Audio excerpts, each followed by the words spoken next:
नमस्कार विद्यार्थी मित्रांनो, हिस्ट्री बाय संतोष चव्हाण या आपल्या ऑफिशियल यूट्यूब चॅनलवर तुम्हा विद्यार्थी मित्रांचं खूप खूप स्वागत। मित्रांनो, राज्यसेवा मुख्य परीक्षा 2023 चा क्वेश्चन पेपर नुकताच या ठिकाणी झाला आणि या क्वेश्चन पेपरमध्ये GS1 मध्ये इतिहास या विषयाचे एकूण 60 प्रश्न विचारले होते।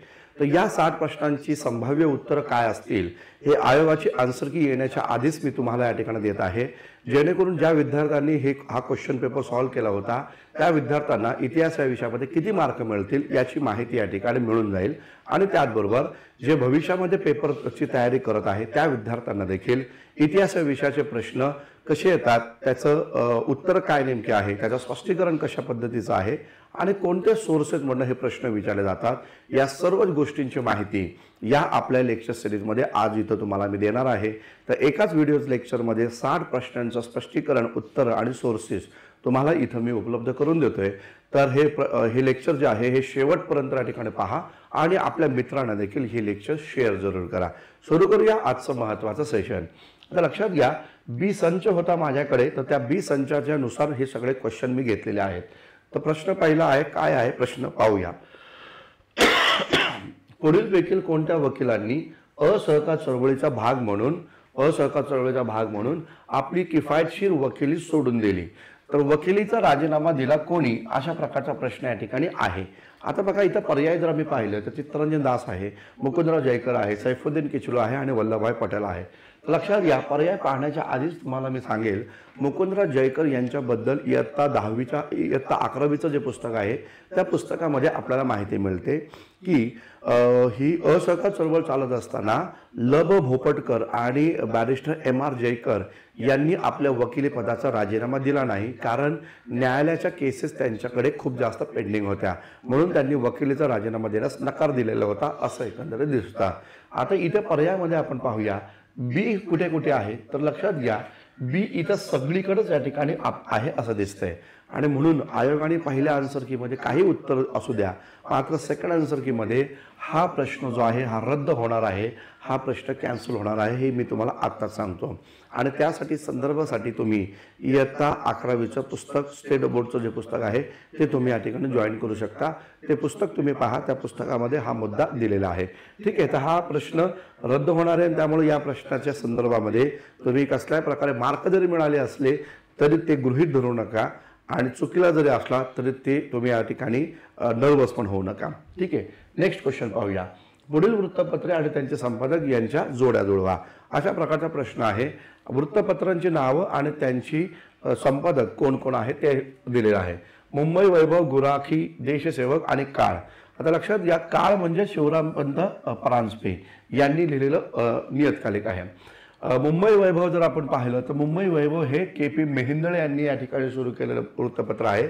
साधारणतः 1893 हे वृत्तपत्र प्रकाशित झाल्याचं एकंदरीत दिसतं। गुराखी वृत्तपत्र जर आम्ही पाहिलं तर तसं गुराखी वृत्तपत्र हे विनायकराव भाटे यांनी सुरू केलेलं वृत्तपत्र आहे, मात्र इथं आयोगाने भाटे यांचं नाव न देता इथे या ठिकाणी नाव दिलेलं आहे लक्ष्मण नारायण जोशी यांचं। तर लक्ष्मण नारायण जोशी हे दुसरे संपादक होते, हा मुद्दा लक्षात घ्या, यांचं नाव दिलेलं आहे। आणि देशसेवक जर आम्ही पाहिलं तर AB कोल्हटकर हे आपल्याला दिसतं। या प्रकारचा पर्याय जर आम्ही पाहिला तर इथे आपल्याला दिसतो तर पर्याय क्रमांक 4 हे आपलं राईट आन्सर या ठिकाणी पाहायला भेटतं। या प्रकारचा जो पर्याय आहे हा पर्याय क्रमांक 4 मध्ये आहे आणि त्यामुळं 4 हे आपल्या प्रश्नाचं योग्य उत्तर आहे असं दिसून येतं। पुढचा प्रश्न आपण पाहूया, अ बंच ऑफ ओल्ड लेटर्स। आता लक्षात घ्या, अ बंच ऑफ ओल्ड लेटर्स वर मागील राज्यसेवा मुख्य परीक्षेला प्रश्न विचारला होता। प्रश्न वेगळ्या स्वरूपातील होता। प्रश्न होता की पंडित जवाहरलाल नेहरूंनी जी पण काही ग्रंथ संपदा लिहिली तर त्यांची क्रोनॉलॉजी लावा। मग त्या क्रोनॉलॉजीमध्ये a bunch of old letters पण होतं। काय होतं हे बंच ऑफ ओल्ड लेटर्स ते नीट समजून घ्या।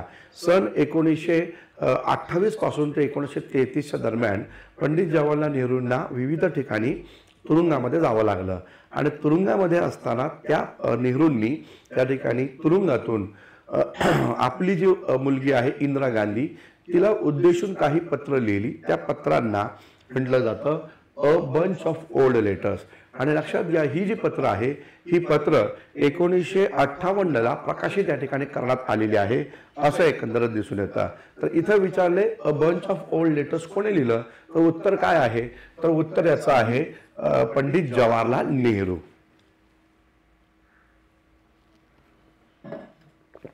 सॉरी, तर थोडीशी तब्येत माझी ठीक नसल्या कारणामुळे थोडासा व्यत्यय आला। तर पंडित जवाहरलाल नेहरू हे आपल्याला या ठिकाणी दिसून येतं। हे या प्रश्नाचं राईट आन्सर या ठिकाणी आहे। त्यानंतरचा प्रश्न काय आहे तो पाहूया। पुढील वाक्य कोणाबद्दल लिहिलेले आहे या प्रकारचा हा प्रश्न आपल्याला दिसतो। इंग्लिश जनतेसमोर काँग्रेसची भूमिका मांडण्यासाठी 1905 मध्ये ते लंडनला गेले होते। 1905 लंडनला गेले। काँग्रेसच्या ब्रिटिश कमिटीनं त्यांना 7 आठवड्याच्या वास्तव्यात त्यांच्या भाषणासाठी 45 सभांचं आयोजन केलं होतं आणि त्याचबरोबर या महान तरुणाला बनारस काँग्रेसच्या अधिवेशनाचे अध्यक्षपदासाठी नियुक्त करण्यात आलं। आपल्या सर्वांना माहिती आहे काँग्रेस अधिवेशनावर प्रश्न येतात, तर लक्षात घ्या उत्तर काय, 1905च्या बनारस काँग्रेस अधिवेशनाचे अध्यक्ष कोण होते, तर इथं पाहायला भेटतं गोपाळकृष्ण गोखले। गोपाळकृष्ण गोखले हे या प्रश्नाचं राईट आन्सर आपल्याला दिसतंय। पुढे पहा, जोड्या जुळवासारखा एक प्रश्न आहे। मुंबई मराठी साहित्य संघ, विदर्भ साहित्य संघ, नाट्य निकेतन आणि ललित कला दर्श अशा प्रकारची ही नाटक कंपन्या आहेत आणि त्याचबरोबर साहित्य संघ आहे। तर या प्रकारे नाटक कंपनी आणि साहित्य संघ यांना एकत्र करून इथे या ठिकाणी जोड्या जुळवायला प्रश्न विचारलेला आहे। तर ललित कला दर्श आपल्याला माहिती असेल तर ललित कला दर्श 1908ला स्थापन झाला, केशवराव भोसले यांनी स्थापन केलेला आहे। आणि या ललित कला दर्श याच्या माध्यमातून भालचंद्र पेंढारकर, मामा वरेरकर यांनी विविध प्रकारची चित्रपट असू द्या किंवा विविध प्रकारची नाटकं जी आहे ती या ठिकाणी नाटकांचं सादरीकरण केलेलं आहे असं दिसतं। तर ललित कला दर्शन केशवराव भोसले हे या ठिकाणी लक्षात ठेवा। मुंबई मराठी साहित्य संघ जर मी पाहिला तर मुंबई मराठी साहित्य संघ हे डॉक्टर अमृत नारायण भालेराव यांनी या ठिकाणी सुरू केलेला होता असं एकंदरीत दिसतं। अमृतराव नारायण भालेराव यांनी मुंबई साहित्य संघ आहे। विदर्भ साहित्य संघ जर पाहिलं तर दादासाहेब खापर्डे यांनी विदर्भ साहित्य संघाची स्थापना केली, मात्र इथं पर्यायामध्ये दादासाहेब खापर्डे नाहीये, मग त्यांचे अनुयायी होते नाना जोग, तर यांनी या ठिकाणी या प्रकारे विदर्भ साहित्य संघ चालवल्याचं एकंदरीत दिसतं।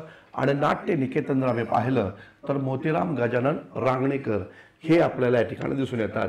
तर बघा इथे जर आम्ही पर्याय पाहिले तर आपल्याला या ठिकाणी पर्यायांमध्ये आपल्याला या ठिकाणी दिसून येतं की पर्याय क्रमांक 1 हे याचं राईट आन्सर या ठिकाणी आहे। ठीक आहे, तर पर्याय क्रमांक 1 हे या प्रश्नाचं योग्य उत्तर आपल्याला या ठिकाणी पाहायला भेटेल। त्यानंतरचा क्वेश्चन जर आपण पाहिला तर पहा, आधुनिक काळातील कोणते पहिले मराठी नाटक होते जे विष्णुदास भावे यांनी 1843ला प्रसिद्ध या ठिकाणी केलं किंवा सादर केलं। विष्णुदास भावे, आता लक्षात घ्या इयत्ता 10वीचं पुस्तक खूप इम्पॉर्टंट आहे। तर त्या 10वीच्या पुस्तकामध्ये तुम्हाला आर्ट अँड कल्चर, महाराष्ट्राच्या सांस्कृतिक इतिहासाबद्दल थोडीफार माहिती या ठिकाणी मिळते।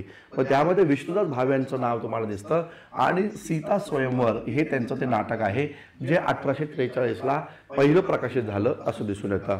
विष्णुदास भावे यांच्यासाठी मराठी नाट्यकलेला चालना देण्यासाठी जगन्नाथ शंकर सेठ यांनी मुंबईमध्ये बादशाही नाट्यगृह देखील स्थापन केलं। हे आपण सुधारकांच्या लेक्चर्समध्ये या ठिकाणी पाहत आलेलो आहोत।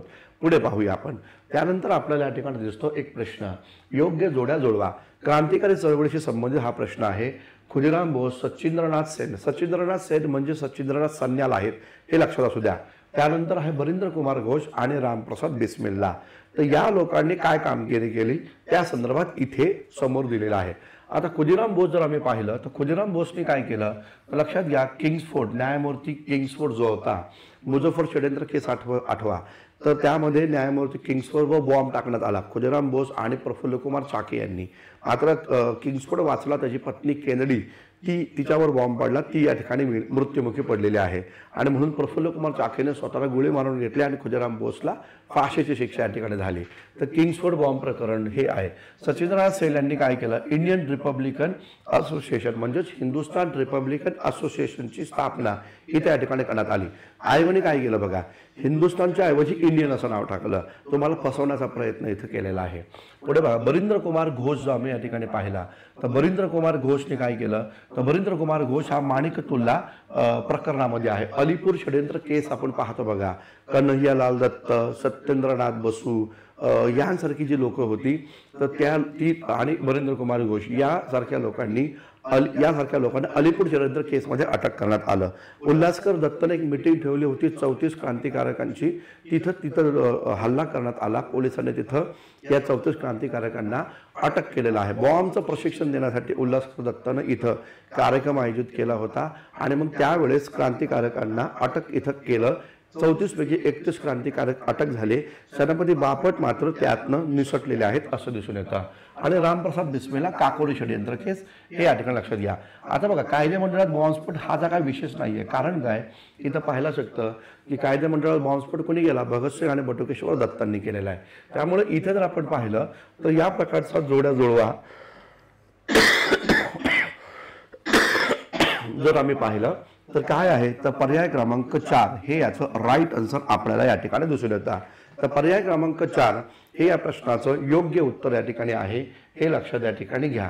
पुढे आपण पाहूया बघा, संगीत रत्नाकर. आता बघा, संगीत रत्नाकरवर आयोगाने प्रश्न विचारला. म्हणजे काय आहे विषय बघा, की मॉडर्न इंडिया बरोबर तुम्हाला एन्शंट मिडिवलची पण थोडीशी माहिती असणं गरजेचं आहे. संगीत रत्नाकर हे 13व्या शतकातील नाटक आहे, लक्षात घ्या.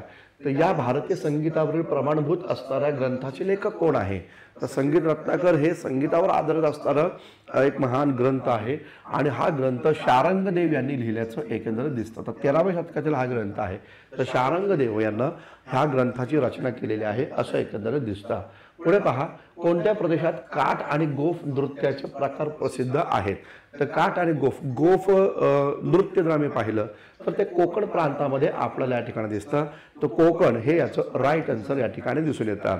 त्यानंतरचा प्रश्न आपण पाहिला, इंडियन पेट्रियाटिक असोसिएशन. कितीतरी वेळा मी तुम्हाला लेक्चर्समध्ये सांगितलेलं आहे, इंडियन पेट्रियाटिक असोसिएशन भारतीय राजभक्त सभा स्थापन कोणी केली, तर सर सय्यद अहमद खान यांनी स्थापन केलेली आहे 1888ला. लक्षात घ्या. इंग्रज गव्हर्नर लॉर्ड डलहौसी. बघा, तेच प्रश्न येतात, लक्षात घ्या. प्रिलियम कठीण आहे, मेन्स खूप सोपी आहे, काही टेन्शन घ्यायचं काम नाही. जो व्यवस्थितरित्या प्रिलियमचा अभ्यास करतो, पास होतो, त्याला मेन्स सहजरित्या या ठिकाणी सॉल्व्ह होती. कारण सगळे प्रिलियमचे प्रश्न आहेत ना, की गव्हर्नर जनरल लॉर्ड डलहौसीने कोणत्या संस्थेला गैरकारभाराचं निमित्त करून खालसा केलं. गैरकारभार म्हणजेच कुप्रशासन. तर काय आहे, आता हे जर 3 पाहिले तर हे 3 सातारा, नागपूर, झाशी हे दत्तक वारस नामंजूर यांचा केला आणि मग खालसा केली. मात्र अयोध्या म्हणजेच अवध संस्थान जर आम्ही पाहिलं तर हे संस्थान कुप्रशासनाच्या नावाखाली, गैरकारभाराच्या नावाखाली खालसा झालेला आहे. म्हणजे पर्याय काय आहे, तर पर्याय ड हे याचं राईट आन्सर या ठिकाणी दिसून येतं. चलो, त्यानंतरचा प्रश्न बघा, संपादक आणि वृत्तपत्राची चुकीची जोडी ओळखा अशा प्रकारचा प्रश्न आहे. तर काय आहे, तर चुकीची जोडी या ठिकाणी ओळखा अशा प्रकारचा प्रश्न दिलेला आहे. केशवचंद्र सेननी सुलभ समाचार लिहिला. द्वारकानाथ विद्याभूषण बंगदर्शन. आता बघा, बंगदर्शन हे द्वारकानाथ विद्याभूषण यांनी लिहिलं नाही, तर बंकिमचंद्र चटर्जी जे आहे, किंवा बंकिमचंद्र चट्टोपाध्याय म्हणा किंवा चटर्जी म्हणा, बंकिमचंद्र चटर्जी यांनी बंगदर्शन लिहिलं. बंगाली सुरेंद्रनाथ बॅनर्जी आणि देवेंद्रनाथ टागोर इंडियन मिरर आहे. तर पर्याय काय आहे याचा राईट आन्सर, तर पर्याय आहे तो म्हणजे पर्याय क्रमांक 2 हे याचं राईट आन्सर या ठिकाणी दिसतं. चलो, त्यानंतरचा प्रश्न काय आहे पहा. आता बघा, इथं पाहायला भेटतो, जुळवाला प्रश्न विचारला. दादासाहेब फाळके, बाबूराव पेंटर, भालजी पेंढारकर आणि प्रभाकर पेंढारकर या प्रकारचा आहे. हे पण इयत्ता 10वीच्या पुस्तकातला हा जसा तसा प्रश्न इथं आणलेला आहे. म्हणजे इयत्ता 10वीच्या पुस्तकामध्ये याचे सगळे रेफरन्स तुम्हाला या ठिकाणी मिळून जाईल. आता पहा, दादासाहेब फाळके माहीत नाही असा व्यक्ती नाही एकूणच. यांनी चित्रपटसृष्टी निर्माण केली, त्याचा आविष्कार या ठिकाणी केला. चित्रपटसृष्टीचे जनक म्हटलं जातं दादासाहेब फाळकेंना. त्यांनी 1913ला राजा हरिश्चंद्र हा चित्रपट पहिला मुखपट आहे, लक्षात घ्या. तर तो या ठिकाणी सुरू केल्याचं एकंदरीत दिसून येतं. बाबूराव पेंटर जर आम्ही पाहिलं तर सैरंध्री हा चित्रपट त्यांनी या ठिकाणी आणलेला आहे. भालजी पेंढारकर जे आहे, या भालजी पेंढारकरांचा बाजीराव मस्तानी हा चित्रपट आहे. आणि प्रभाकर पेंढारकर जे आहे यांनी बाल शिवाजी हा चित्रपट या ठिकाणी आणलेला आहे असं एकंदरीत दिसून येतं. तर या प्रकारे जर आम्ही पाहिलं, दादासाहेब फाळके हरिश्चंद्र हे 3 पर्यायांमध्ये आहे, बाबूराव पेंटर सैरंध्री हे 2 पर्यायांमध्ये, लालजी पेंढारकर, बाजीराव मस्तानी, म्हणजेच पर्याय क्रमांक 2 हे या प्रश्नाचं काय आहे, राईट आन्सर या ठिकाणी दिसून येतं. तर पर्याय क्रमांक 2 हे या प्रश्नाचं राईट आन्सर आहे. हा मुद्दा इथे या ठिकाणी व्यवस्थित समजून घ्या. पुढचा प्रश्न पाहूया. 1990 साली भारताच्या औद्योगिक विकासाला चालना देण्यासाठी औद्योगिक परिषदेची स्थापना कोणी केली? आपल्या समाज सुधारकाचं जे नव्यानं पुस्तक आलेलं आहे त्या पुस्तकामध्ये याचा रेफरन्स तुम्हाला या ठिकाणी मिळणार आहे. तर लक्षात घ्या, औद्योगिक परिषदेची स्थापना केली ती म्हणजे महादेव गोविंद रानडे. रानडे यांनी औद्योगिक परिषदेची स्थापना केलेली आहे आणि रानडे ही भूमिका या ठिकाणी घेतात की आपल्याला जर या ठिकाणी भारताची संपत्ती विदेशात चालली आहे ती जर थांबवायची असेल तर भारतीय उद्योगधंदे निर्माण करणं गरजेचं आहे. आणि तेच म्हणतायत की शाळा कॉलेजपेक्षा कारखाने जे आहेत हे राष्ट्राच्या हितासाठी दीर्घ या ठिकाणी दीर्घकालीन भूमिका निभावणारे आहेत. आणि हे विधान म्हणायचं रानड्यांचं आहे. त्यामुळे औद्योगिक परिषद स्थापना रानड्यांनी केलेली आहे. आपलं समाज सुधारकाचं पुस्तक घ्या, त्यामध्ये तुम्हाला मिळून जाईल. हे समाज सुधारकाचं पुस्तक आहे बघा आपलं. या पुस्तकामध्ये तुम्हाला हा रेफरन्स सहज या ठिकाणी मिळून जाणार आहे. ठीक आहे, पुढे आपण या ठिकाणी पाहूया. आता बघा, खालील दिलेल्या पर्याय गटातून ब्राह्मणी आणि ब्राह्मणेतर वृत्तपत्रांची अचूक गट या ठिकाणी निवडायचा आहे. म्हणजे आयोगाने इथं थोडंसं काय केलं, तुमचा वेळ इथं या ठिकाणी घेतलेला आहे आणि म्हटलेलं आहे की ब्राह्मणी वृत्तपत्र आणि ब्राह्मणेतर वृत्तपत्र. आता बघा इथे पाहायला भेटतं तर जागृती हे भगवंतराव पाळेकरांचं हे पुस्तक आहे, त्यामुळे ब्राह्मणी पत्र नाही येते. जागरूक जर आम्ही पाहिलं तर या ठिकाणी वारा कोठारे यांचं पत्र आहे, त्यामुळे हा पण गट या ठिकाणी नाहीये. लोकशाही, लोकसंग्रह, केसरी, लोकमान्य आणि राजकारण ही ब्राह्मणी वृत्तपत्र आहे. खाली जर आम्ही पाहिलं तर जागरूक परत इथं आलेलं आहे. त्यामुळे लक्षात घ्या, पर्याय क्रमांक 3 हे राईट आन्सर आपल्याला इथे या ठिकाणी पाहायला भेटतं. तर लोकशाही, लोकसंग्रह, केसरी, लोकमान्य, राजकारण हे ब्राह्मणी वृत्तपत्र आणि ब्राह्मणेतर वृत्तपत्रांमध्ये जागरूक, विजयी मराठा, संजीवन, दिनमित्र आणि त्याचबरोबर जागृती. तर हे पर्याय इथं आपल्याला योग्य आहेत हे लक्षात येतं.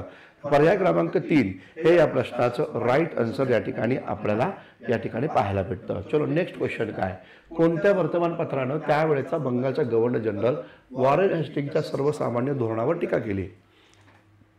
यासारखा सोपा प्रश्न विचारला गेला, लक्षात घ्या. तर म्हणजे मेन्सचा दर्जा पण बघा आता काय झालेला आहे. तर लक्षात घ्या, तर दी बंगाल गॅझेट आहे. मी वारंवार सांगतो विद्यार्थ्यांना, कठीण कोणती परीक्षा आहे तर प्रिलियमचं आहे. एकदा प्रिलियम पास केले ना, मेन्स तुम्हाला सहजरित्या सॉल्व्ह होणार आहे, लक्षात घ्या. त्यामुळे प्रिलियम्स व्यवस्थित करा, मेन्सच्या लेवलची करा, सहजरित्या मेन्स निघणार आहे.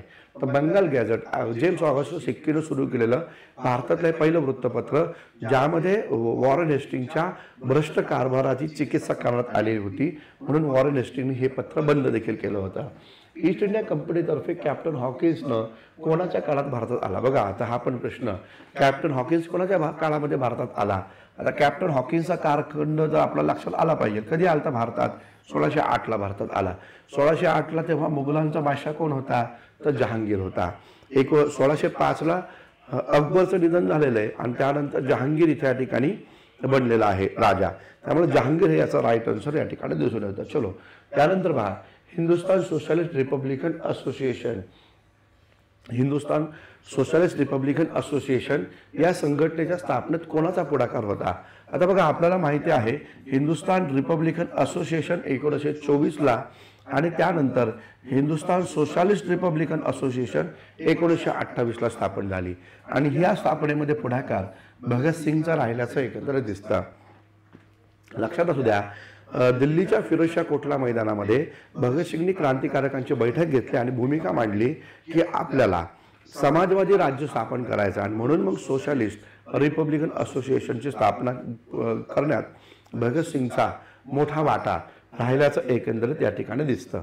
चलो नेक्स्ट क्वेश्चन काय, महाराष्ट्रातील चालुक्य राजवटीची माहिती या प्रवाशाने लिहिलेली आहे. कोणता प्रवासी? तर युहान संघने लिहिली. कारण बघा, चालुक्य राजा पुलकेशी द्वितीय याने हर्षवर्धनाचा पराभव नर्मदा नदी किनारी केला. मग हर्षवर्धनाच्या काळामध्ये आला कोण होता? युहान संघ. आणि त्याच वेळेस तो दक्षिणेकडे चालुक्यांची राजधानी जी होती ऐहोळ, तर तिथं पण तो या ठिकाणी मुक्काम केला होता आणि त्यानं त्याच्या प्रवास वर्णनामध्ये लिहिलेलं आहे की चालुक्य राजा पुलकेशी द्वितीयानं हर्षवर्धनचा पराभव नर्मदा नदी किनारी केला. त्यामुळे युहान संघ हे याचं राईट आन्सर आपल्याला या ठिकाणी पाहायला भेटतं. म्हणून मी म्हणतो बघा, एन्शंट मिडिवलला कमी लेखू नका, जसं एन्शंट मिडिवल पूर्व परीक्षेला इम्पॉर्टंट आहे तसं मेन्सला देखील आता प्रश्न यायला लागलेले आहेत. त्यानंतरचा प्रश्न, हा प्रश्न जो आहे हा प्रश्न गुगल सर्च केल्यानंतर मिळून जाईल, परंतु या प्रश्नाला मी हॅशटॅगमध्ये या ठिकाणी टाकतो. गुगल मी जनरली करत नाही कोणत्या प्रश्नांसंदर्भात. माझ्याकडे सोर्सेस असतात, त्या सोर्सेसमधून मी उत्तर देतो. माझ्याकडच्या सोर्सेसमध्ये हे उत्तर सापडलं नाही म्हणून मी याला हॅशटॅगमध्ये देतो. आयोग जे पण उत्तर देईल ते उत्तर तुम्ही इथे गृहीत धरा. पुढचा प्रश्न पाहूया. लेखक आणि ग्रंथाच्या अचूक जोड्या या ठिकाणी लावा. लेखक आणि ग्रंथाच्या अचूक जोड्या लावा. हा जनरली मी गुगलवर जास्त विश्वास नाही ठेवत, कारण गुगलवर सर्च केलं तर सगळ्या प्रश्नांची उत्तरं मिळतील नाही असं नाही. परंतु काय आहे, आपण ज्या सोर्सेसमधून अभ्यास करतो, ज्या सोर्सेसमधून विद्यार्थ्यांना शिकवतो, ते सोर्सेसमधले उत्तरं किती येतात ते खूप इम्पॉर्टंट आहे. नाहीतर मग काय गुगलवर सर्च करणं आणि ते टेलिग्रामवर टाकणं ते काय फारसं अवघड नाही. आजचं लेक्चर झाल्यानंतर मी तुम्हाला या लेक्चरमध्ये उत्तर सांगितलेले आहे. मग त्यानंतर मी तुम्हाला टेलिग्राममध्ये आपल्या नोट्समधनं आणि पुस्तकांच्या संदर्भामधले काही या ठिकाणी तुम्हाला पुरावे तुम्हाला देईल मी, या प्रश्नाचं हेच उत्तर कसं काय आहे. तर त्याचे सगळे पुरावे तुम्हाला टेलिग्रामवर आजच या ठिकाणी उपलब्ध करून दिली जाणार आहे. ठीक आहे. आता बघा, लेखक आणि ग्रंथाच्या अचूक जोड्या लावा अशा प्रकारचा प्रश्न आहे. त्र्यंबक नारायण अत्रे, केशव मेश्राम, बाबूराव बागल आणि भास्कर चंद्रशेवे हे कोण आहेत? हे सगळे दलित साहित्यिक आहेत, लक्षात घ्या. या दलित साहित्यिकांनी लिहिलेले ग्रंथ आहेत. यामध्ये त्र्यंबक नारायण अत्रे यांचा या ठिकाणी गावगाडा हा खूप प्रसिद्ध आहे.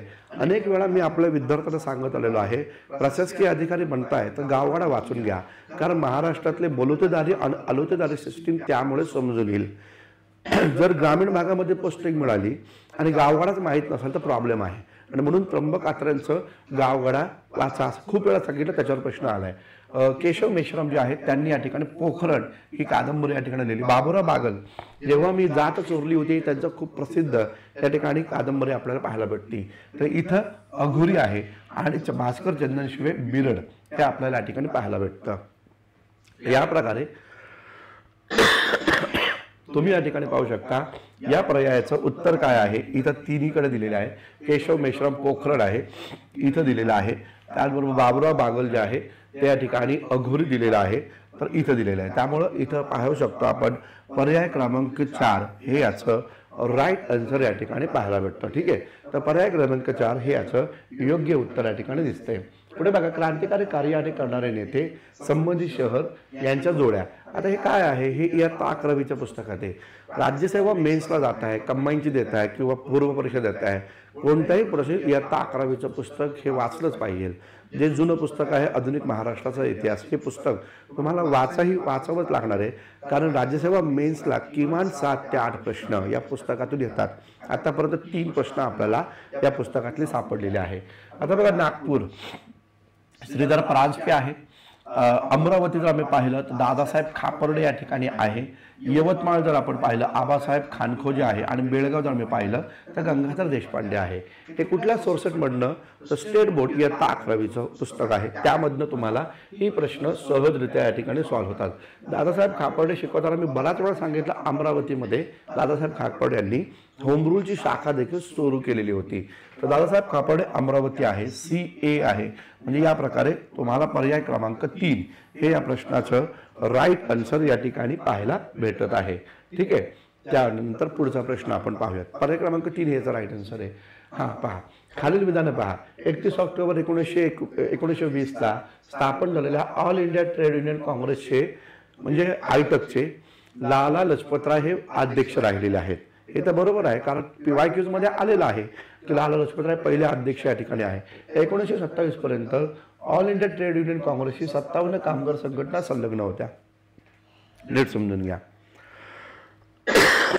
आयटकची स्थापना होण्याच्या आधी भारतामध्ये कैक ट्रेड युनियन स्थापन झालेल्या होत्या, जसं की मद्रास लेबर युनियन आहे ना. तर त्या प्रकारच्या खूप साऱ्या युनियन स्थापन झाल्या होत्या.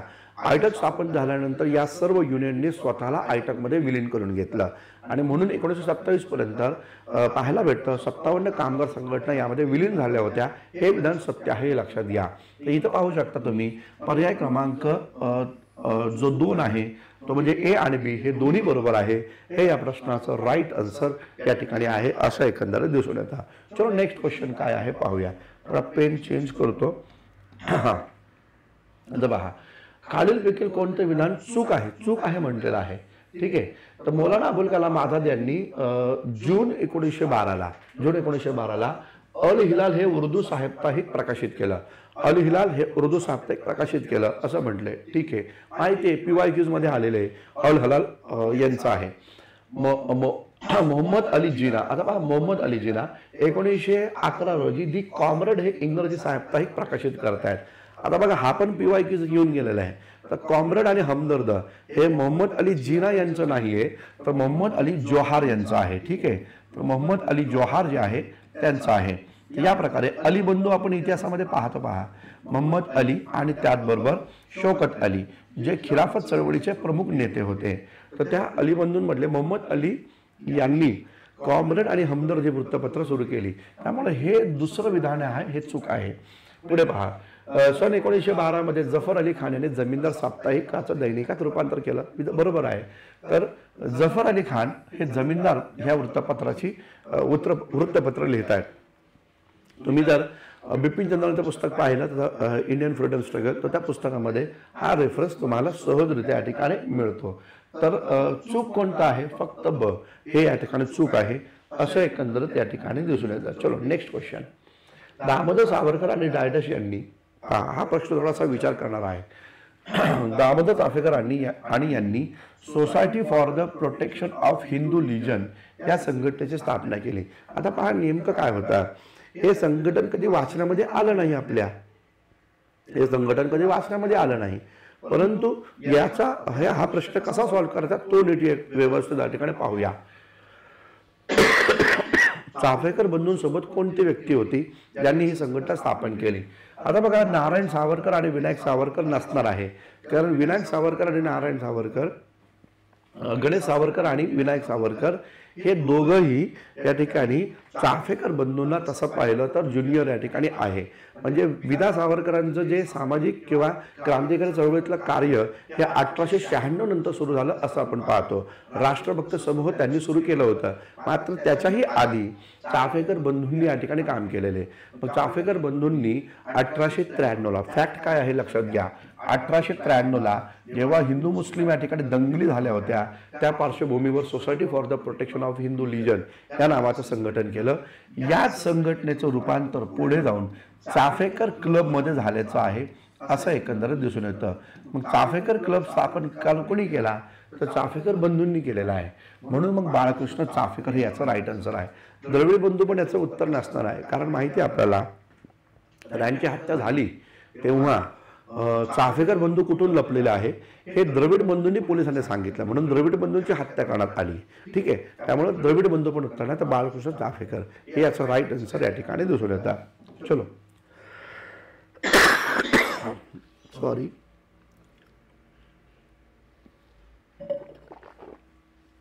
पाहूया. खालीलपैकी शेती सुधारणेला पूरक अशा कोणत्या सुधारणा लॉर्ड कर्झनच्या कार्यकाळामध्ये झाल्या? लॉर्ड कर्झनच्या काळामध्ये शेतीशी संबंधित कोणत्या सुधारणा झाल्या असा प्रकारचा प्रश्न आहे. शेतकरी कृषी संशोधन संस्थेची स्थापना 1901ला झाली आहे. बरोबर आहे. सहकारी संस्था कायदा 1904ला झालेला आहे, हे पण बरोबर आहे. कुल कायदा आणि भूमी सुधारणा कायदा, आता लक्षात घ्या, कर्झनच्या काळामध्ये कुल कायदा पास नाही झाला, परंतु जमीन हस्तांतरण कायदा पंजाबमध्ये पास झाला आहे साधारणतः 1899च्या दरम्यान. जमीन हस्तांतरण कायदा काय होता? तर त्यामध्ये असं होतं की शेतकऱ्याला जर जमीन विकायची असेल तर ती त्यानं दुसऱ्या शेतकऱ्यालाच विकली पाहिजे, किंवा शेतकऱ्याची जमीन दुसऱ्या एका शेतकऱ्यानेच खरेदी केली पाहिजे. अन्य कोणत्याही व्यक्तीनं, जो शेतकरी नाही, जो इंडस्ट्रियलिस्ट आहे किंवा युरोपियन व्यक्ती आहे, तो ही जमीन खरेदी करू शकत नाही. अशा प्रकारचा कायदा, जमीन हस्तांतरणाचा कायदा या ठिकाणी करण्यात आला. त्यामुळं सी नाही आहे आणि डी पण नाही, भूमी सुधारणा कायदा पण त्याच्या काळामध्ये झाला नव्हता. तर ए आणि बी झालेला आहे. ए आणि बी आहे म्हणजेच काय, तर पर्याय क्रमांक 1 हे याचं राईट आन्सर या ठिकाणी दिसून येतात. ठीक आहे, पुढे आपण पाहूया. दादाभाई नौरोजी यांच्या बाबत खालीलपैकी कोणती विधानं सत्य आहे अशा प्रकारचा प्रश्न आहे. दादाभाई नौरोजी यांच्या बाबत कोणते विधान सत्य आहे? हाऊस ऑफ कॉमन्स चे ते पहिले भारतीय सदस्य होते.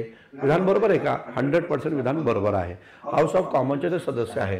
त्यांनी 3 वेळा भारतीय राष्ट्रीय काँग्रेसचं अध्यक्षपद भूषवलं. PYQ आहे, आलेला प्रश्न आहे. 1886 ला पहिल्यांदा, त्यानंतर 1893 ला आणि 1906 ला, या 3 वर्षामध्ये त्यांनी काँग्रेसच्या अध्यक्षपद स्वीकारलेलं आहे असं दिसून येतं. त्यानंतर 1910 मध्ये त्यांनी केंद्रीय कायदेमंडळात सदस्यत्व म्हणून निवड झाली. हे तर काही विधान पटणार नाहीये. आणि बॉम्बे असोसिएशन स्थापनेत त्यांचा सहभाग आहे. येस, बॉम्बे असोसिएशनच्या स्थापनेमध्ये त्यांचा सहभाग आहे. आता बघा, 1910 ला केंद्रीय विधिमंडळामध्ये निवड कोणाची झाली होती? तर नामदार गोखले यांची झाली होती. आणि म्हणून 1911 ला केंद्रीय विधिमंडळामध्ये त्यांनी शिक्षणाचा प्रस्ताव सादर केला, ज्यामध्ये म्हटलं की प्राथमिक शिक्षण मोफत व सक्तीचं करा ऑल इंडिया लेवलला. या प्रकारची एक शैक्षणिक प्रस्ताव सादर केला आणि त्या शैक्षणिक प्रस्तावावर PYQ मध्ये प्रश्न आला होता, लक्षात घ्या. त्यामुळं C तर चुकलेला आहे. मग A, B आणि D बरोबर आहे. A, B, D बरोबर कुठे आहे? पर्याय नंबर 3 मध्ये A, B, D हे बरोबर आहे. तर या प्रकारचा PYQ चांगले असताना मित्रांनो, मेन्स तुमची हालत नाही, लक्षात घ्या. मेन्स मध्ये आउट ऑफ मार्क या ठिकाणी तुम्हाला मिळू शकता. मात्र PYQ स्ट्रॉंग पाहिजे. ठीक आहे, व्यवस्थित पाहून घ्या. चलो नेक्स्ट पाहूया. व्हॅलेंटाईन चुरल यांच्याबाबत खालीलपैकी कोणती विधानं या ठिकाणी सत्य आहे, काय असत्य आहे, काय विचारले बघू आपण. तर कोणती विधानं बरोबर आहे असा प्रश्न विचारला आहे. व्हॅलेंटाईन चुरल माहिती आहे आपल्याला. टिळक आणि व्हॅलेंटाईन चुरल यांच्यातलं वैमनस्य आहे पण माहिती आहे. व्हॅलेंटाईन चुरलला इंडियन अर्नेस्ट हा ग्रंथ लिहिला आणि त्या ग्रंथामध्ये भारतीय असंतोषाचे जनक टिळकांना संबोधलेला आहे. पहा, त्यांनी म्हटलं गोखले काळाच्या बरोबर आणि टिळक काळाच्या पुढे होते. आता टिळकांची स्तुती कशाला करेल? विधान चूक आहे, लक्षात घ्या. त्यांनी टिळकांना भारतीय असंतोष जनक म्हटलं, एकदम बरोबर आहे. भारतीय असंतोषाचे जनक तिथे या ठिकाणी म्हटलेलं आहे. ते उदारमतवादी नोकरशाह होते. तर नोकरशाह होते का? एक तर उदारमतवादी नाही, साम्राज्यवादी होता हा. आणि व्हॅलेंटाईन चुरल हे कोण होते? पत्रकार होते, लक्षात घ्या. तर पत्रकार, साहित्यिक, लेखक म्हणू शकता, पत्रकार होता हा माणूस. त्यानंतर त्यांनी टिळकांना देशद्रोहाच्या आरोपाखाली तुरुंगवासाची शिक्षा दिली. आता न्यायाधीश नसल्या कारणामुळं तुरुंगवासाची शिक्षा देण्याचा विषयच नाहीये. तुरुंगवासाची शिक्षा कोणी दिली होती? तर दिनशाद दावरने दिलेली होती, हे लक्षात घ्या. त्यामुळे इथं जर पाहायला भेटलं, योग्य काय? एकच बरोबर आहे, ते म्हणजे फक्त 2 पर्याय ब बरोबर आहे. म्हणजेच पर्याय नंबर 2 हे या प्रश्नाचं राईट आन्सर आपल्याला या ठिकाणी पाहायला भेटतं. ठीक आहे, समजलेलं असेल तुम्हाला. चलो नेक्स्ट क्वेश्चन आपण पाहूया. 29वा प्रश्न आहे. पहिले वाक्य, प्लासीच्या लढाईनंतर मीर जाफर हा बंगालचा नवाब बनला. बनला का? मीर जाफर बंगालचा नवाब बनला. सिराजुद्दौलाचा पराभव करून मीर जाफरलाच बंगालचा नवाब बनवण्यात आलं. पुढे पाहूया. दुसरं वाक्य, मीर जाफर आपला राज्यकारभार राजधानी मुर्शिदाबाद वरून करू पाहू लागला. आता लक्षात या, मुर्शिदाबाद ही बंगालची राजधानी होती आणि मुर्शिदाबाद म्हणूनच त्याने या ठिकाणी राज्यकारभार केलेला आहे. मुर्शिदाबादवरून राजधानी स्थलांतर केली मुंगेरमध्ये. ती कोणी केली? मीर कासिमनं केलेली आहे, हे लक्षात घ्या. त्यामुळे इथं पाहू शकता की आयोगाने विचारलं बरोबर कोणतं आहे? हे दोन्ही बरोबर आहे ना, हे दोन्ही बरोबर आहे. तर मुर्शिदाबाद म्हणून त्यांनी राजधानी कारभार या ठिकाणी पाहिलेला आहे असं एकंदर दिसतं. आणि मुर्शिदाबादवरनं मुंगेरला स्थलांतर केलं ते मीर कासिमनं. तर मीर जाफरवर विचारलेलं आहे. त्यामुळे हे दोन्ही विधानं काय आहे? बरोबर आहे, लक्षात घ्या. पुढे पहा. बंकिमचंद्र चटर्जी यांनी आनंदमठ लिहिलं. बरोबर आहे. आनंदमठ कादंबरीवर प्रश्न आला. आनंदमठ या कादंबरीत बंगालमधील कोणत्या उठावाचा उल्लेख मिळतो? सर्वात महत्त्वाचं लक्षात घ्या, 1882 ही कादंबरी लिहिली गेली आहे आणि या कादंबरीमध्ये संन्यासांच्या विद्रोहाचा माहिती दिलेली आहे. तर संन्यासी विद्रोह जर आम्ही पाहिलं तर साधारणतः 1770च्या दशकामध्ये होतं. आणि जेव्हा वॉरेन हेस्टिंगनं संन्यास तीर्थयात्रांवर कर लागू केला होता, त्याच वेळेस या ठिकाणी दिसून येतं संन्यासी विद्रोह या ठिकाणी झाल्याचं दिसतं. मग त्या संदर्भात 2 कादंबऱ्या लिहिल्या, एक आनंदमठ आणि दुसरं देवी चौधराणी. बंकिमचंद्र चटर्जींनी दोन्ही कादंबऱ्या लिहिल्या, आनंदमठ आणि देवी चौधराणी. तर या 2 कादंबऱ्यांमध्ये संन्यासी विद्रोहाची माहिती बंकिमचंद्र चटर्जींनी दिलेली आहे असं एकंदर दिसतं. आता बघा, हा तर अत्यंत सोपा प्रश्न आहे. काय आहे? तर अच्युत बळवंतराव कोल्हटकर आणि विष्णू गणेश पिंगळे. विष्णू गणेश पिंगळेंवर कंबाईनच्या डिपार्टमेंटल PSIच्या पेपरमध्ये खूप सारे प्रश्न आले. कोण होते हे? हे महाराष्ट्रातले क्रांतिकारक होते. ठीक आहे, महाराष्ट्रातले क्रांतिकारक होते. काय विचारायला म्हणजे विदिन सेकंडमध्ये हे प्रश्न सॉल्व्ह होणार आहेत, लक्षात घ्या. त्यामुळे हिस्ट्री हा सब्जेक्ट एकदा व्यवस्थित केला ना तर जिंदगीमध्ये परत करण्याची गरज लागत नाही. सर्व प्रकारचे प्रश्न तुम्हाला सहजरित्या सॉल्व्ह होऊन जातात. फक्त तुमचं काय होतं की तुम्ही या पेपरकडे दुर्लक्ष करता किंवा घाबरता. घाबरण्याचं काही कारण नाही, व्यवस्थित करा आणि दुर्लक्ष करण्याचा विषय नाही. फाजील आत्मविश्वास बाळगू नका, आपल्याला भरपूर काही येतं असं करू नका. व्यवस्थित या विषयाचा अभ्यास करावा लागणार आहे. पुढे पहा, कलकत्ता रस्त्यांवर खादी विकत असल्यामुळे वासंती देवी, उर्मिला देवी आणि सुनीती देवी या कुटुंबातील स्त्रियांना अटक करण्यात आली. कोणत्या कुटुंबातील स्त्रिया होत्या या, असा प्रश्न विचारलेला आहे. कथा स्वातंत्र्याची जर तुम्ही वाचलं असेल तर तुम्हाला त्यामध्ये ना हा प्रश्न सहजरित्या सॉल्व्ह होईल. चित्तरंजन दास यांची पत्नी होती वासंती देवी आणि उर्मिला देवी आणि सुनीती देवी हे त्यांच्या बहिणी आहे, हे लक्षात घ्या.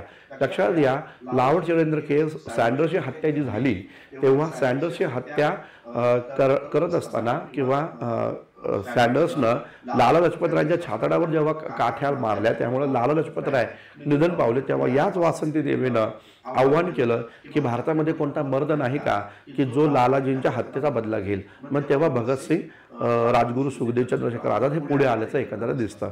तर हा मुद्दा या ठिकाणी लक्षात ठेवा. ठीक आहे. तर चित्तरंजन दास यांच्या कुटुंबातील त्या स्त्रिया होत्या. 1936च्या अखिल भारतीय किसान सभा फैजपूर येथील दुसरे अधिवेशन. आता पहा, हा काय फैजपूर अधिवेशनावर प्रश्न नाहीये, तर किसान सभेवर प्रश्न या ठिकाणी आहे. काय आहे, अखिल भारतीय किसान सभेच्या फैजपूर येथील दुसऱ्या अधिवेशनाचे अध्यक्ष कोण होते. आता एकदा प्रश्न आला होता, अखिल भारतीय किसान सभेचं पहिलं अधिवेशन जे कुठे झालं, तर जे पहिले अधिवेशन जे आहे ते लखनौमध्ये झालेलं आहे. आणि हे लखनौमध्ये अधिवेशन झालं, त्याचे अध्यक्ष होते स्वामी सहजानंद सरस्वती आणि सेक्रेटरी होते NG रंगा. तर दुसरं अधिवेशन फैजपूरमध्ये झालं आणि या दुसऱ्या अधिवेशनाचे अध्यक्ष कोण होते, तर NG रंगा हे याचे अध्यक्ष होते. VR शिंदे, विठ्ठलरामजी शिंदे विषय नव्हता. केशवराव जयदेवकर जवळकरांचा तर काही विषयच नाही, कारण 1932ला जवळकरांचं निधन झाले. त्यामुळं NG रंगा हे राईट आन्सर आपल्याला दिसतं. आता पहा पुढचा प्रश्न, खालीलपैकी कोणते ठरावाचा समावेश 1936च्या फैजपूर अधिवेशनात नव्हता. आता हा प्रश्न फैजपूर काँग्रेसच्या फैजपूर अधिवेशनावर आलेला आहे. तर 1936च्या फैजपूर अधिवेशनात कोणता ठराव नव्हता असं म्हटलेलं आहे. आता पहा काय काय तिथं म्हटलेलं आहे की 1935च्या कायद्याला संमती देण्यात आली, 13 कलमी कार्यक्रमाला मंजुरी देण्यात आली, घटना परिषद बोलवण्याची मागणी करण्यात आली आणि सावकारी शोषणाच्या निषेधाचा ठराव करण्यात आला. आता फैजपूर अधिवेशनामध्ये शेतकरी प्रस्ताव आपण पाहतो, लक्षात घ्या. तर शेतकरी प्रस्ताव इथं आणला आणि त्यामध्ये सावकारशाही, जमीनदारी व्यवस्था निर्मूलन किंवा या व्यवस्थेचं निर्मूलन करावं ही भूमिका आहे. म्हणजे डी तर बरोबर आहे. आता 35च्या कायद्याला संमती काँग्रेसने दिली का, तर काँग्रेसने 35च्या कायद्याला संमती दिलीच नाही कधीच, लक्षात घ्या. 35च्या कायद्यावर टीका केलेली आहे, गुलामगिरीची सनद म्हटलेलं आहे पंडित जवाहरलाल नेहरूंनी की 35चा कायदा म्हणजे गुलामगिरीची सनद आहे अशी भूमिका मांडली. मग कायद्याला संमती दिलीच नाही, लक्षात घ्या. त्यामुळे हा विषय तर बिलकुलच नाहीये. आता बघा, 13 कलमी कार्यक्रमांना मंजुरी हे दिलं आहे, लक्षात घ्या. 13 कलमी कार्यक्रम जो आहे त्याला मंजुरी दिलेली आहे. हा महत्वाचा मुद्दा इथे या ठिकाणी लक्षात घ्या. म्हणजे B आणि D या दोन्ही कार्यक्रमांना मंजुरी दिली. मग इथं आयोगाने विचारलं समावेश नव्हता, तर A आणि C चा समावेश या ठिकाणी नाहीये. A आणि C चा समावेश नाहीये, म्हणजे पर्याय क्रमांक 2 हे याचं राईट आन्सर या ठिकाणी दिसून येतं. तर 13 कलमी योजना इथं या ठिकाणी आणलेल्या आहेत आणि याचबरोबर सावकारी शोषणाच्या धोरणांविरोधात इथे या ठिकाणी निषेध करण्यात आल्याचं एकंदरीत दिसतं. तर हा मुद्दा या ठिकाणी लक्षात घ्या. तर A आणि C हे या प्रश्नाचं राईट आन्सर आहे. फैजपूर रेफरन्स कुठे मिळेल असं बरेचसे विद्यार्थी मला विचारतील. कथा स्वातंत्र्याचे पुस्तक पहा, त्यामध्ये हा रेफरन्स तुम्हाला मिळेल. 13 कलमी कार्यक्रम मिळतील आणि सावकारी शोषण धोरणाचा निषेध हे पण मिळेल. ठीक आहे. पुढे पहा, 1892चा भारतीय परिषद कायदा, 1892च्या कायद्यावर प्रश्न आहे. तर हा कायदा ब्रिटिश सरकारमधील कोणत्या पक्षानं पारित केला. 1892चा कायदा कोणी पारित केला.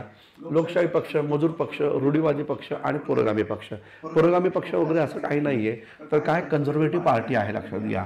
तर कन्झर्वेटिव्ह पार्टी तसं पाहिलं तर 1905 नंतर लेबर पार्टी सक्रिय झालेली आहे तिथल्या राजकारणामध्ये.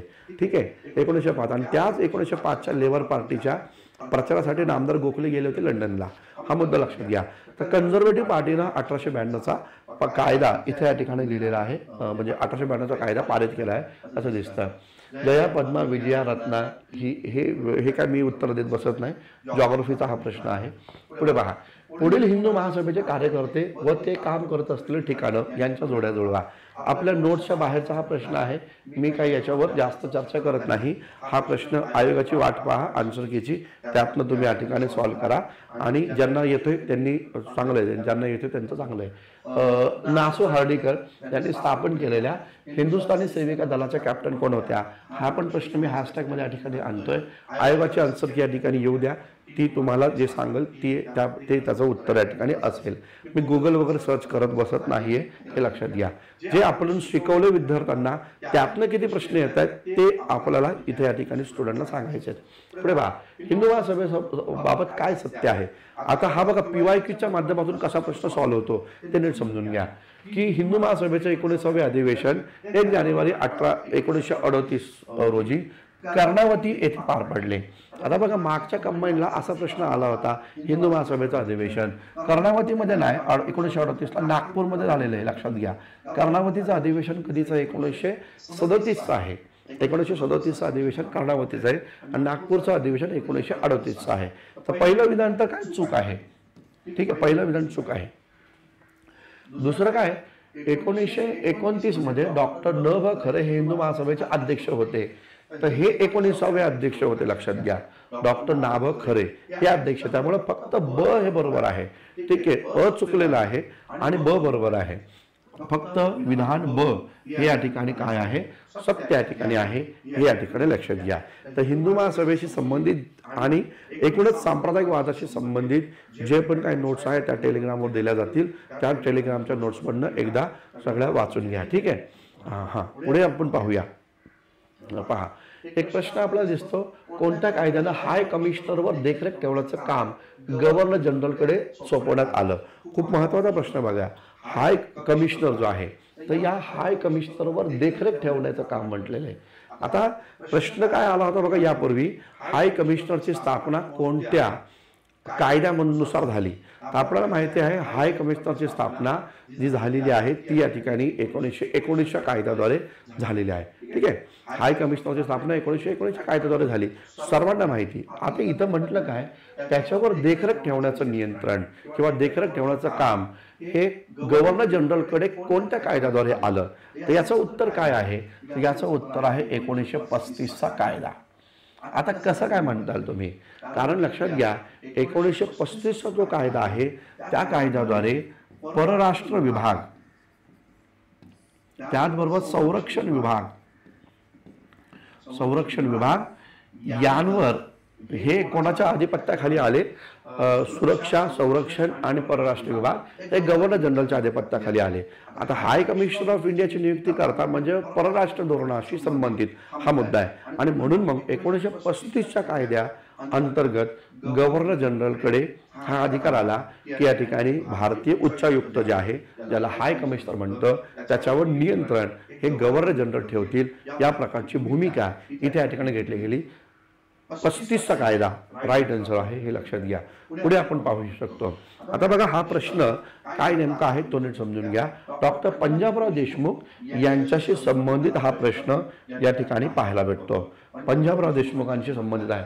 डॉक्टर पंजाबराव देशमुख यांच्या कार्यकाळामध्ये खालीलपैकी कोणते विधान चुकीचे आहे. पंजाबराव देशमुखांशी संबंधित कोणते विधान चुकीचे आहे. 1950 साली स्थापन झालेल्या अखिल भारतीय मागास जाती संघाचे ते अध्यक्ष होते.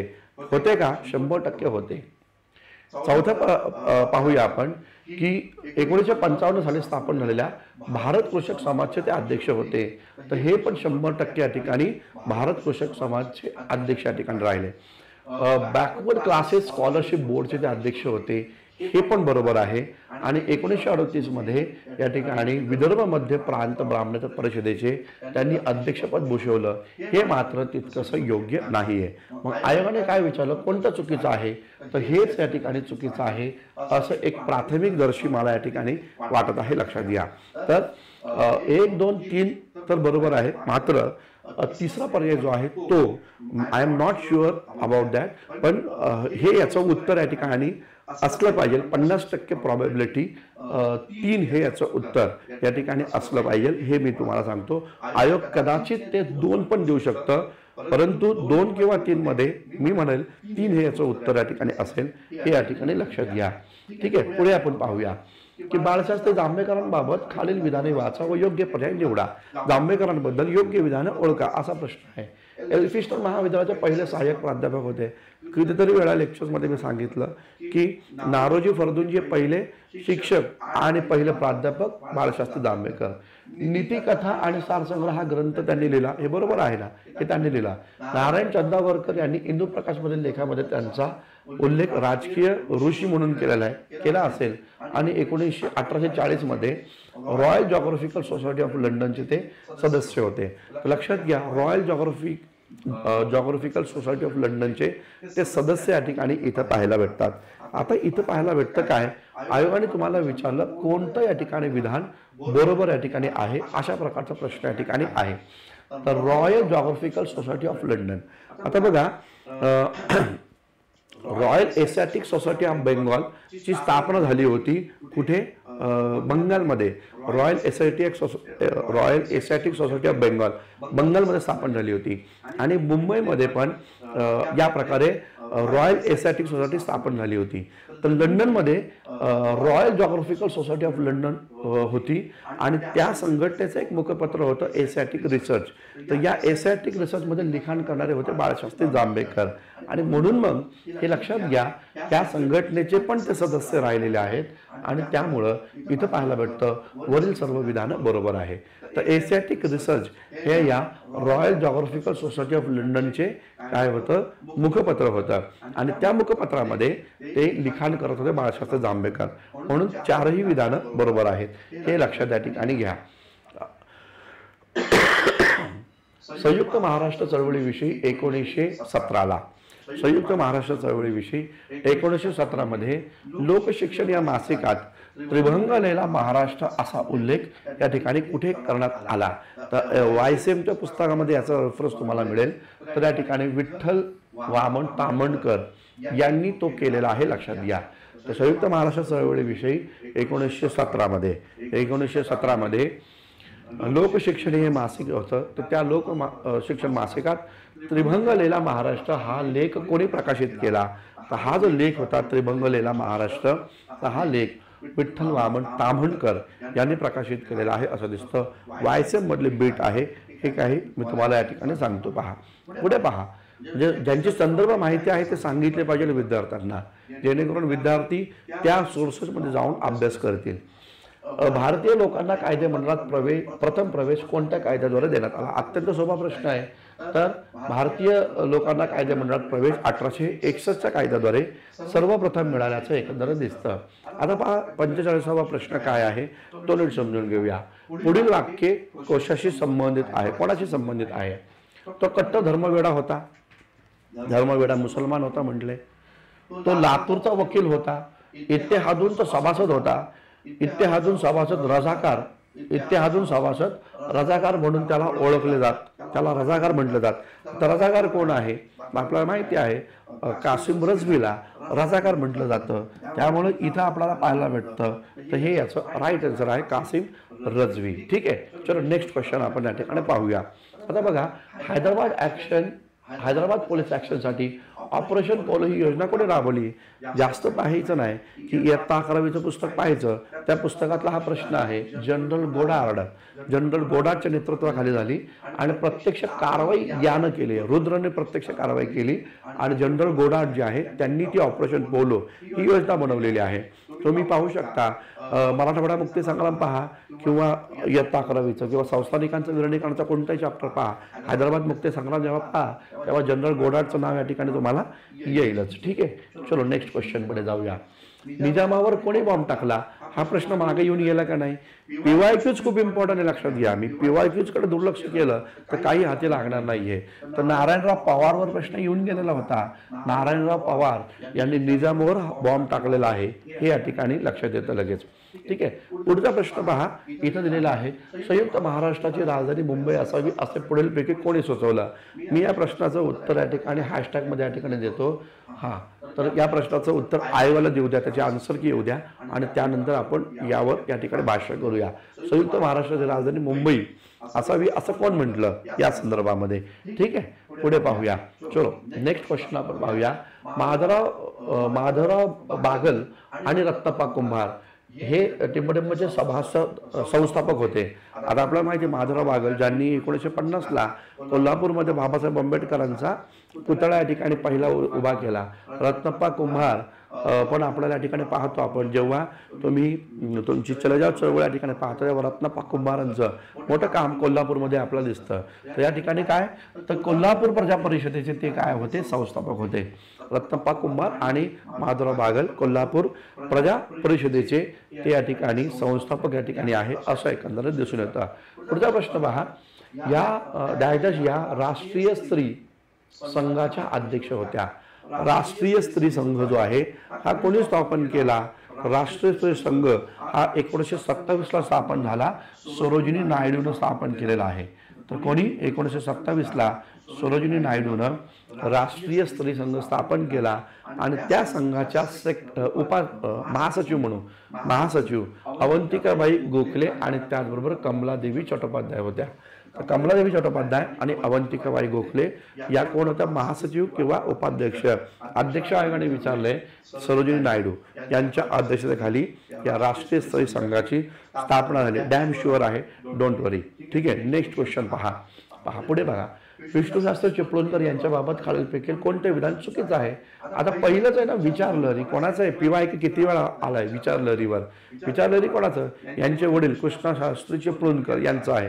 तर हेच चुकीचं आहे, बाकीचं बघण्याची गरजच नाहीये. ठीक आहे. विष्णुशास्त्री चिपळूणकरांना प्रश्न विचारलाय आणि कृष्णशास्त्री चिपळूणकरांचा विचार लहरी इथं या ठिकाणी आणलेला आहे. ठीक आहे. चलो नेक्स्ट क्वेश्चन पाहूया. आता बघा खालील घटना कालानुक्रमे लावा. आता खालील घटना कालानुक्रमे लावा. आयोगाला विनंती एवढे पण सोपे प्रश्न विद्यार्थी मित्रांपर्यंत आणू नका. अनंत कानडे यांनी फाशी म्हणजे किती दूरचे अंतर आहे. जनरली काय होतं बघा, घटना कालानुक्रमे लावा असा जेव्हा प्रश्न येतो ना तेव्हा जवळच्या घटना घ्यायच्या असतात. तर अनंत कानडे यांना फाशी शिक्षा दिली. इथं कुठेतरी लिहिलेलं 1910. चला आपण पण पकडू 1910ला दिली. वासुदेव बळवंत फडके यांचा तुरुंगात मृत्यू झाला. कधी झाला 1883ला झाला. 73 लिहिलं तर 1883ला झालेला आहे. चितगाव पोलीस कचेरीवर हल्ला केला. चितगाव षडयंत्र केस जर आपण पाहिलं हे कधीच आहे 1930चा आहे सूर्यसेनच्या नेतृत्वाखाली. आणि युगांतर हे वृत्तपत्र सुरू केलं 1905चं युगांतर वृत्तपत्र आपल्याला दिसतं. तर काय आता 1883ला पहिलं वासुदेव बळवंत फडके BDAC. म्हणून मी म्हणतो की आयोगाने इतके पण खाली आणू नये हिस्ट्रीमध्ये. इतके पण सोपे प्रश्न कृपा करून आयोगाला विनंती आहे की एवढे सोपे प्रश्न या ठिकाणी विचारत जाऊ नका. स्तर राहणार नाही अधिकारीचा. ठीक आहे. पुढे पहा. 1919 भारत सरकारच्या कायद्यानुसार मध्यवर्ती सरकारकडे पुढीलपैकी कोणते कामं होती. मध्यवर्ती सरकारकडे पुढीलपैकी कोणते कामं होते. 1919चा कायदा तुम्ही आपला नोट्स पाहिले असेल, लेक्चर्स पाहिले असतील, त्यामध्ये सरळ सरळ दिलेले आहे. पोलीस आणि तुरुंग हे जबाबदारी कोणावर होती तर ही जबाबदारी या ठिकाणी सोपीव खाती होती. राखीव आणि सोपीव असं विभाजन केलं होतं डायरकीमध्ये. मग राखीव खाती सरकारकडे गव्हर्नर जनरलकडे आणि सोपीव खाती हे मंत्रिमंडळाकडे. मग त्यापैकी पोलीस, न्याय आणि तुरुंग प्रशासन हे जे होतं हे कोणाकडे होतं तर प्रांतीय गव्हर्नरकडे, प्रांतीय मंत्रिमंडळाकडे होतं. मग इथं विचारलं मध्यवर्ती सरकारकडे कोणती आहे. मध्यवर्ती सरकारकडे संरक्षण, पोस्टतार आणि दुष्काळ निवारण. तर C तर नाही आहे, लक्षात घ्या C नाही आहे. मग इथं पर्याय काय आहे तर पर्याय A, B आणि D हे याचं राईट आन्सर आहे. A, B आणि D हे याचं राईट आन्सर आपल्याला दिसून येतं. चलो त्यानंतरचा प्रश्न बघा. भारतीय विद्यापीठ कायदा 1904 युनिव्हर्सिटी ऍक्ट वर प्रश्न आहे. युनिव्हर्सिटी ऍक्ट या संदर्भात खालीलपैकी कोणत्या तरतुदी असत्य आहे, कोणत्या तरतुदी चुकीच्या आहे असं म्हटलेलं आहे युनिव्हर्सिटी ऍक्ट मध्ये. विद्यापीठाचे कुलगुरू सरकारकडून नियुक्त केले जातील असं म्हटलंय. एक ठीक आहे बघूया आपण. कुलगुरू सरकारकडून नियुक्त केले जातील. विद्यापीठातील सदस्यांची नियुक्ती सरकारकडून केली जाईल. सदस्यांची नियुक्ती सरकारकडून केली जाईल असं म्हटलेलं आहे. आता बघा सरकारकडनं नियुक्ती केली जाईल मात्र निम्म्या सदस्यांची संख्या म्हणजे निम्मे सदस्य सरकारकडून नियुक्त होतील असं म्हटलेलं होतं त्या ऍक्टमध्ये. सभासदांचा कालावधी 5 वर्षांचा राहील तर 5 नव्हतं तर 6 वर्षांचा असेल असं म्हटलेलं आहे. 6 वर्षांचा. आणि सिनेटले केलेले ठराव हे सरकार स्वीकारेल ठराव व निर्णय, सिनेटने केलेले ठराव व निर्णय हे सरकार स्वीकारेल. आता युनिव्हर्सिटी ऍक्ट जो बनवला तो कशासाठी बनवला होता, तर विद्यापीठांवर नियंत्रण स्थापित करण्यासाठी या ठिकाणी आहे. आणि त्यामुळे इथं आपल्याला पाहायला भेटतं की या प्रकारचा जो प्रश्न आम्ही या ठिकाणी पाहिला, असत्य विधान या ठिकाणी विचारलेलं आहे. तर लक्षात घ्या, इथं आपल्याला या ठिकाणी दिसून येतं की यामध्ये असत्य विधान जर आपण पाहिलं तर एकही सत्य विधान या ठिकाणी दिसून येत नाहीये. ठीक आहे, एकही विधान हे या ठिकाणी इथं सत्य या ठिकाणी दिसून येत नाही. तसं पाहिलं तर विद्यापीठाच्या सदस्यांची नियुक्ती सरकारकडून केली जाईल, मात्र निम्मे सदस्य असायला पाहिजे होतं. तर ऑब्जेक्शन घ्यायला तुम्हाला इथं चान्स आहे. तर लक्षात घ्या, याचं उत्तर सी अथवा डी हे असत्य आहे असं येईल, अथवा या ठिकाणी इथं पर्याय क्रमांक 4 हे याचं उत्तर या ठिकाणी आलं पाहिजे. तर इथं पण मी या ठिकाणी हॅशटॅग या ठिकाणी करून ठेवतो, आयोगाला येऊ द्या अनुसार की काय म्हणतंय. तर लक्षात घ्या, सी डी किंवा ABCD असं याचं उत्तर या ठिकाणी असायला हवं आहे. ठीक आहे, तर हा मुद्दा या ठिकाणी लक्षात ठेवा, कारण मी फक्त या बी मध्येच थोडंसं कन्फ्युज्ड आहे. कारण इथं म्हटलेलं आहे निम्म्या सदस्यांची संख्या ही सरकारनं नियुक्त या ठिकाणी करावी, आणि ते जे सिनेटचे मेंबर आहेत त्याच्यामध्ये सरकारी लोकांची संख्या जास्त असली पाहिजे अशी भूमिका या ठिकाणी होती. ठीक आहे, तर हा प्रश्न थोडासा आपण आयोगाच्या आन्सरकीसाठी सुरक्षित ठेवूया. पुढील वाक्यात कोणाचं वर्णन केलेलं आहे असा प्रश्न आहे. ब्रिटिशांच्या विरुद्ध बीड कटाचे ते प्राण होते. त्यांनी वेगवेगळी नावं घेतली. कुठली नावं? रावसाहेब लिमये, केशव लिमये, बळवंत जगदंब. याच्यावर प्रश्न आलाय ना, PYQs कंबाईनच्या PYQs उडण पहा, याच्यावर प्रश्न आलेला आहे. ते ठिकठिकाणी फिरत काठेवाड, राजपुताना, सुरत, मुंबई, राजकोटला गेले. दादासाहेब कापड आणि टिळक यांना ते ओळखत होते. उत्तर काय? तर सदाशिव निळकंठ जोशी. PYQs आहे, लक्षात द्या. तर मी तेच सांगतोय, PYQs करा, PYQs व्यवस्थित करा. एखादी बॅच परचेस नाही केली ना कोणाची तर चालेल, पण PYQची बॅच असेल तर ती जरूर जॉईन करा. तर सदाशिव निळकंठ जोशी हे याचे राईट आन्सर या ठिकाणी दिसून येतात. पुढे पहा, सन 1935च्या भारत सरकारच्या कायद्यामध्ये संघ राज्याची घटना बनवण्याचा व तो दुरुस्ती करण्याचा अधिकार कोणाला देण्यात आला? 1935चा कायदा आपल्याला माहिती आहे, संघ राज्याची स्थापना या ठिकाणी व्हावी अशा प्रकारची भूमिका इथे घेतली.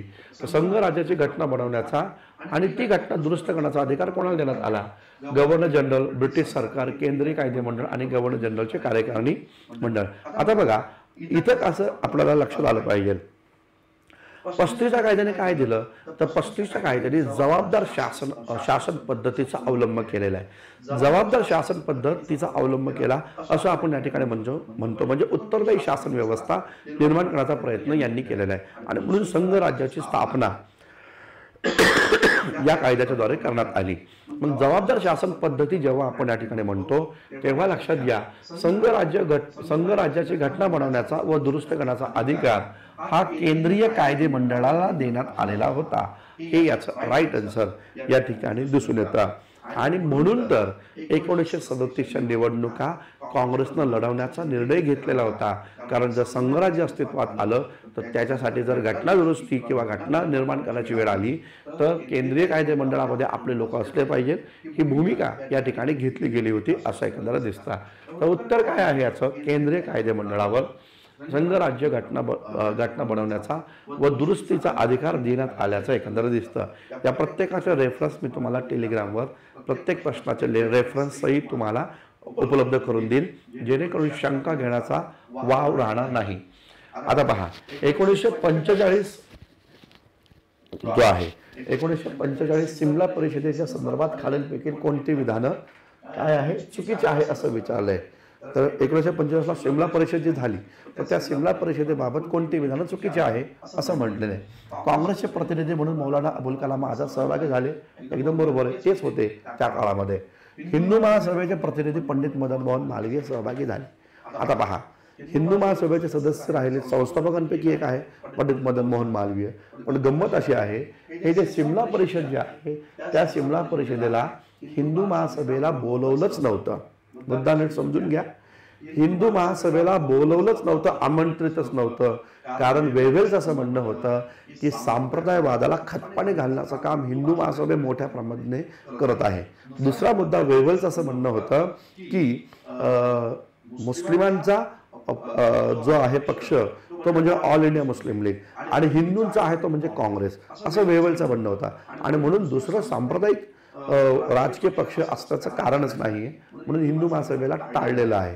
हिंदू महासभा इथं उपस्थितच नव्हती, त्यामुळे इथं आपल्याला पाहायला भेटत या सभेला बोलवलंच नाहीये, त्यामुळे हे तर चूकच आहे. सदर परिषदेत वेव्हेलवर चर्चा झाली. विधान बरोबर आहे, वेव्हेल परिषद म्हणलं जातं. मुस्लिम लीगचे प्रतिनिधी म्हणून मोहम्मद अली जिना सहभागी झाले होते. विधान बरोबर आहे. मग चूक काय आहे, तर केवळ ब चुकीचं आहे.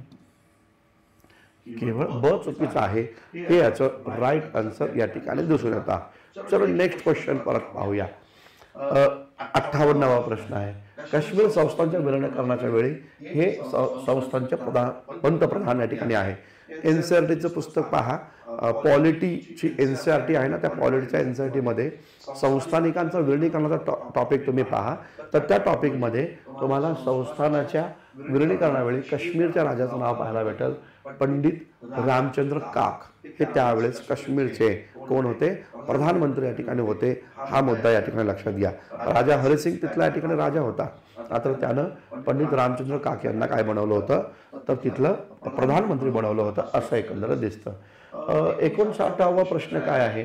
काँग्रेस पक्षाच्या कार्यकारिणीने 1937 मध्ये काँग्रेस पक्षाच्या कार्यकारिणीनं 1937 मध्ये 67 मध्ये जाहीर केलेल्या 10 कलमी कार्यक्रमात 10 सूत्री कार्यक्रम आहे, तर या कार्यक्रमात कशाचा समावेश या ठिकाणी अंतर्भाव होतो, म्हणजे कशाचा समावेश होता. सरळ सरळ 10 सूत्री कार्यक्रम जे आहे त्यामध्ये कोणकोणत्या गोष्टींचा समावेश होता 1967 साली. बँक आणि विमा उद्योगांचं राष्ट्रीयकरण बरोबर आहे.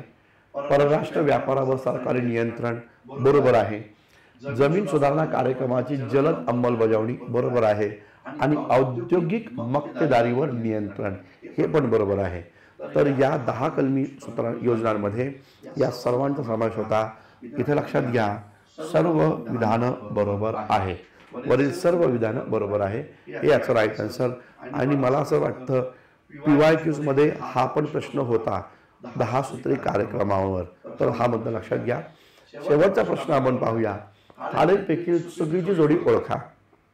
चुकीची जोडी ओळखा.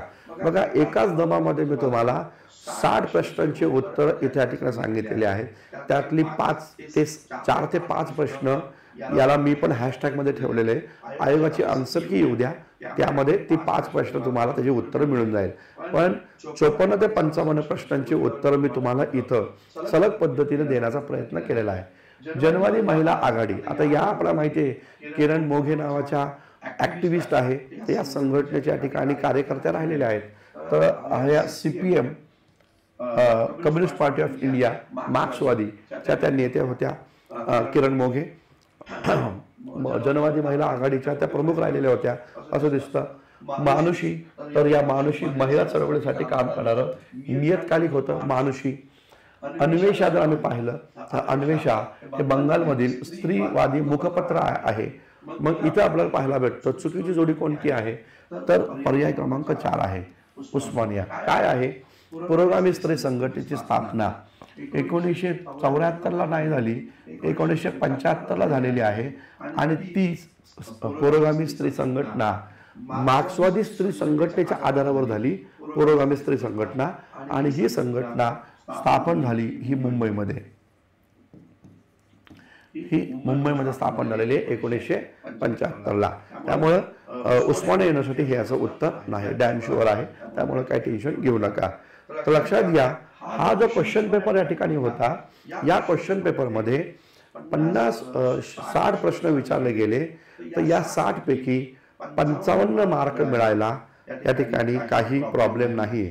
55 खूप जास्त होईल असं वाटत असेल तर मी म्हणेल किमान 50 मार्क मिळवणं फारसं अवघड या ठिकाणी नव्हतं. 50 मार्क हे मिळालेच पाहिजे. हिस्ट्री या विषयामध्ये, या पेपरमध्ये सोपा पेपर होता. काही वेगळं आणि काही चमत्कारिक प्रश्न आयोगाने विचारलेले नव्हते. एकेका सेकंडमध्ये हे प्रश्न सॉल्व्ह होणारे होते. ठीक आहे, थांबूया मित्रांनो. या लेक्चर सिरीजचं किंवा हे जे लेक्चर आहे ते लेक्चर कसं वाटलं त्याबद्दल कमेंट्समध्ये लिहा. आणि तुमच्या मित्रांना जे राज्यसेवा मेन्सची तयारी करतायत, त्यांनी पेपर दिला आहे, त्यांना जरूर हे लेक्चरसाठी तुम्ही पाठवा. थांबूया आपण. धन्यवाद. Thank you very much.